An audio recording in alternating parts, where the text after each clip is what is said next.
Hello, welcome back to tea talks. നമ്മൾ 2026 ജീവിക്കുന്നത്. ചൊവ്വാഗ്രഹത്തിൽ പോയി വീട് വെക്കാൻ നോക്കുന്ന കാലം. പക്ഷെ നമ്മുടെ നാട്ടിലെ ചില മിടുക്കന്മാർക്ക് ഇപ്പോഴും ഒരു കാര്യം സംശയമാണ്. പ്രസവിച്ചു കഴിഞ്ഞാൽ കൊച്ചിനെ എന്ത് ചെയ്യണം? ചിലർ പറയും വളർത്തണമെന്ന്. അതൊക്കെ പഴയ ഫാഷൻ. ഇപ്പോൾ ട്രെൻഡ് എന്താ?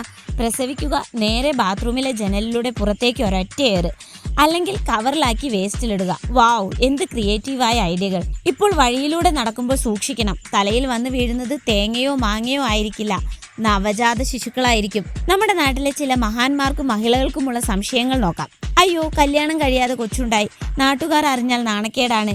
ഇനി എന്ത് ചെയ്യും? കുഞ്ഞിനെ ജനലിലൂടെ പുറത്തേക്ക് എറിയണോ? അതെയോ ബാത്റൂമിലെ ഫ്ലഷിൽ അമർത്തണോ? യാത്രാ സൗകര്യം നോക്കി ഫ്രണ്ട് ഡോറിലൂടെ എറിയണോ? ഇനി അതുമല്ലെങ്കിൽ പ്രകൃതി ഭംഗി ആസ്വദിക്കാൻ വേണ്ടി കാട്ടിലേക്കും പുഴയിലേക്കും എറിയണോ?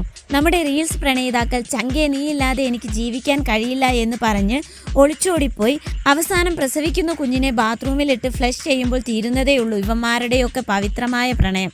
പ്രസവിച്ച കുഞ്ഞിനെ ജീവനോടെ വലിച്ചെറിയാൻ കാണിക്കുന്ന ആ ധൈര്യമുണ്ടല്ലോ, അത് സ്വന്തം തെറ്റുകൾ തുറന്നു പറയാൻ കാണിച്ചിരുന്നെങ്കിൽ എത്രയോ കുഞ്ഞു ജീവനുകൾ ഇന്ന് ഭൂമിയിൽ ചിരിച്ചു കളിച്ച് നടക്കുമായിരുന്നു. ഇനി ഇതൊക്കെ അറിഞ്ഞു വരുന്ന ഒരു കൂട്ടർ പറയും അവളെ തൂക്കിക്കൊല്ലണം, മറ്റൊരു കൂട്ടർ ഗൂഗിളിൽ തിരയും ആ പ്രസവിച്ച പെണ്ണിന്റെ ഇൻസ്റ്റഗ്രാം ID കിട്ടുമോ എന്ന്. ഇനി നമ്മുടെ വാർത്താ ചാനലുകാർ ഉണ്ടല്ലോ, അവർ ആ ബാത്റൂം ജനലിന്റെ അളവും എറിഞ്ഞ ദൂരവും വരെ കൃത്യമായി ടേപ്പ് വെച്ച് അളന്ന് ഗ്രാഫിക്സ് സഹിതം കാണിച്ചു തരും. പക്ഷെ ഈ കൊച്ചിനെ ഉണ്ടാക്കാൻ കൂടെ നിന്ന ആ മാന്യനായ പൂവൻ കോഴിയെ കുറിച്ച് ആരും ചോദിക്കില്ല.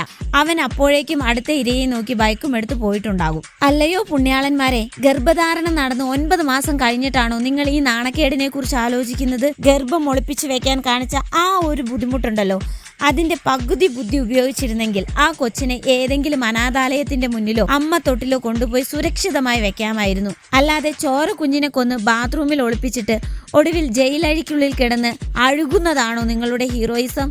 എന്താണ് നിങ്ങളുടെ അഭിപ്രായം? താഴെ കമന്റ് ചെയ്യൂ. പുതിയൊരു വീഡിയോയുമായി നമുക്ക് വീണ്ടും കാണാം. ബൈ.